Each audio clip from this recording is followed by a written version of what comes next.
大家好，又係萬象九章嘅數學真樣嘅時間。今日咧想介紹一下孫子算經。孫子算經咧係中國古代咧非常著名嘅一個數學著作，尤其是下卷咧，其實就講一啲關於生活化多少少嘅應用例子。最出名嘅咧，莫過於墨不知數同埋雞兔同籠。雞兔同籠咧，我哋上次講過啦。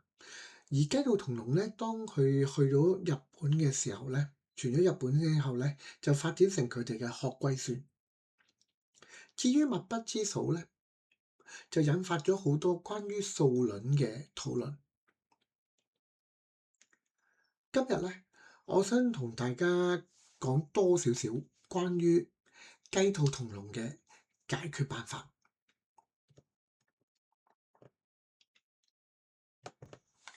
回顧一下先，上次咧我哋講到雞兔同籠咧，我哋喺個籠入邊咧有唔知幾多嘅兔仔，唔知幾多嘅雞，我哋憑住有幾個頭嘅隻腳咧，我哋慢慢去慢慢去試一啲答案，然之後揾到我哋最終所要求嘅真正答案。可能有人就會問啦，其實我哋如果唔用試驗嘅方法，直接慢慢揾晒所有嘅可能性，咪得咯？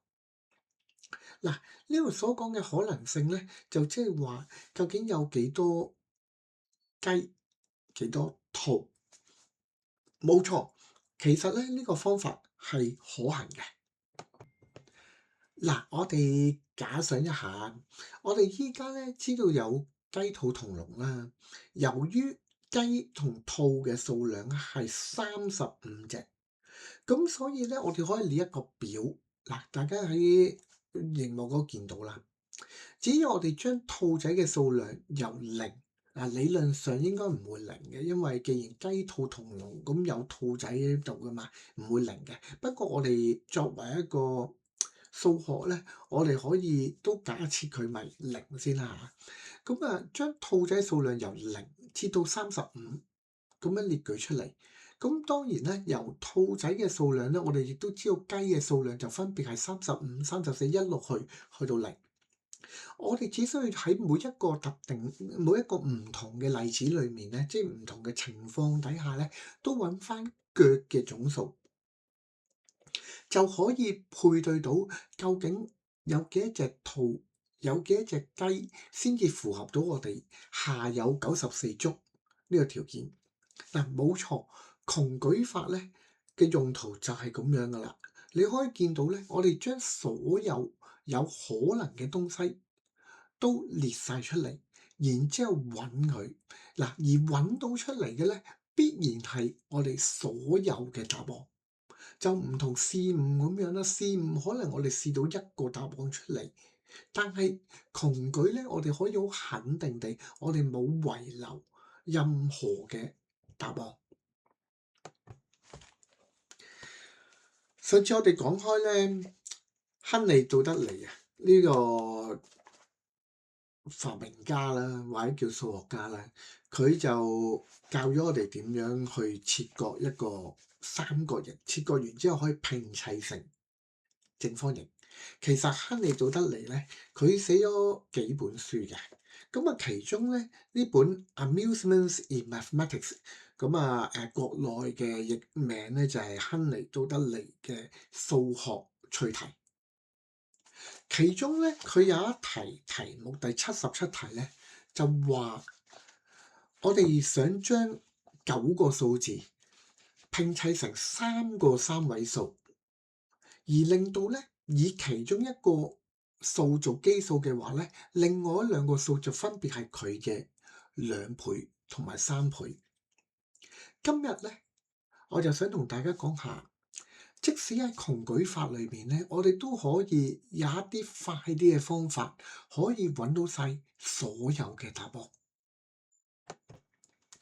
嗱，或者我再將題目講一次啊。嗱，我哋呢度咧有9個牌，分別係即係1、2、3、4、5、6、7、8、9個數碼啦，喺亨利島得利嗰個描述嗰度。好啦，咁我哋就想將佢咧砌成3個三位數，令到咧如果砌好咗之後咧，以其中一個做基數，譬如1、2、3做基數嘅話咧，另外2個數咧就分別係1、2、3嘅2倍同埋3倍。嗱，你可能就會諗啦，我哋要組成嘅三位數咧，三位數其實只有100、100至到999，即係999啦。我哋只需要將呢度所有嘅數字都執行一次，咁我咪揾到答案咯。譬如由100、101、102、103咁樣輪流做呢個基數咧，咁然之後揾翻佢2倍、3倍就可以揾到答案啦。嗱，冇錯，呢個方法係啱嘅。而喺窮舉法裏邊咧，我哋都希望咧有一啲方法可以加速我哋嘅計法。所以咧，我哋跟住就會諗啦，其實我哋會唔會可以做少啲咧？譬如話，當我哋由100、101、102開始嘅時候，有一啲數字其實我哋組成唔到喎，因為我哋只有呢個9個數碼啊嘛。咁所以咧，其實我哋只需要可能試123、124、125、126，如此類推咁樣。試完129之後咧，可能就會試132、134、135，如此類推，可以係咁樣做嘅。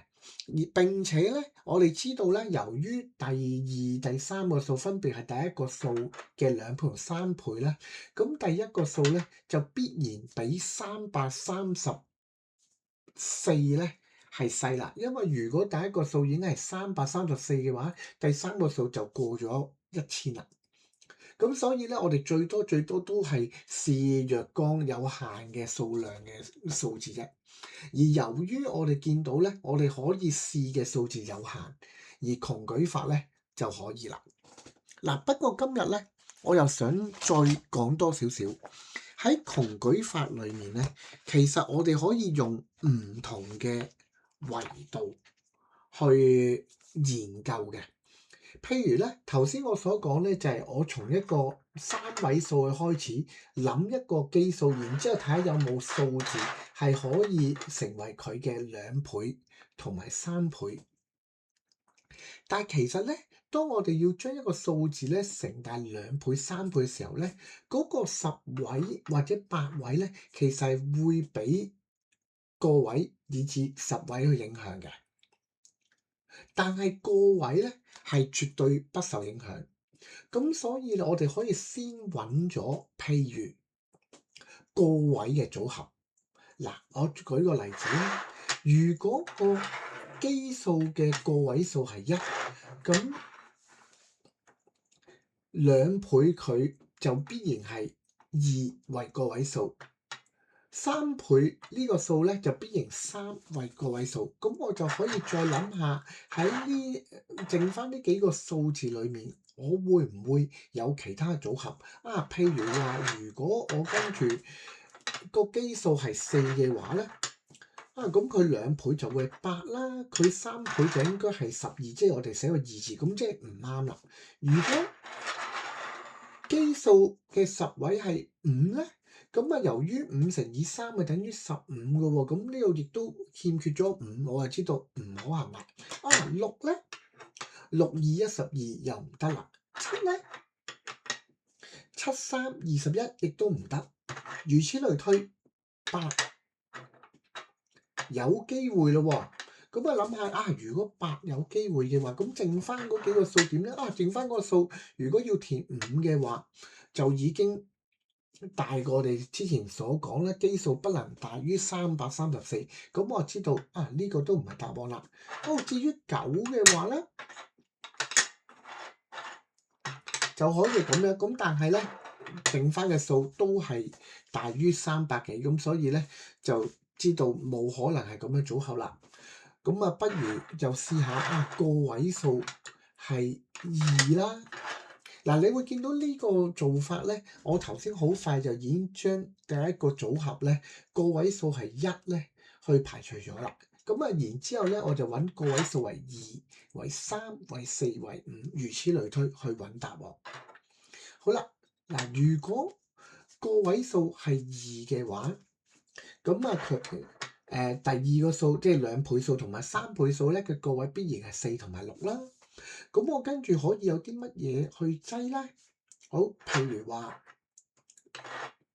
我哋知道咧個位咧必然係基數咧必然細過334，咁所以咧呢度咧，如果個位係2嘅話咧，基數嘅組合咧只能夠剩翻8位係1或者3。咁我哋又繼續睇咯喎，如果10位係1嘅話咧，我哋又欠缺咗2啦。10位係3嘅話咧，我哋係欠缺咗6。10位係5嘅話，我哋都講過啦，欠缺咗個5啦。咁啊7、8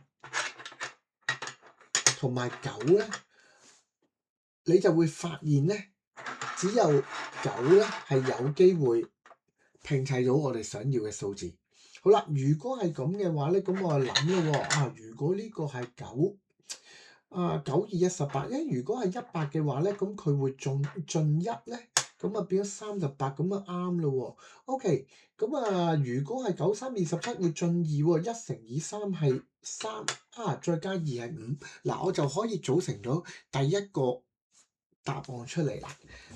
分別基數為192，佢嘅兩倍數、三倍數就分別係384同埋576。如果繼續用呢個方法嘅話咧，你就可以將其他嗰仲有3個隱藏咗嘅答案都可以揾到出嚟。唔知你又揾唔揾到咧？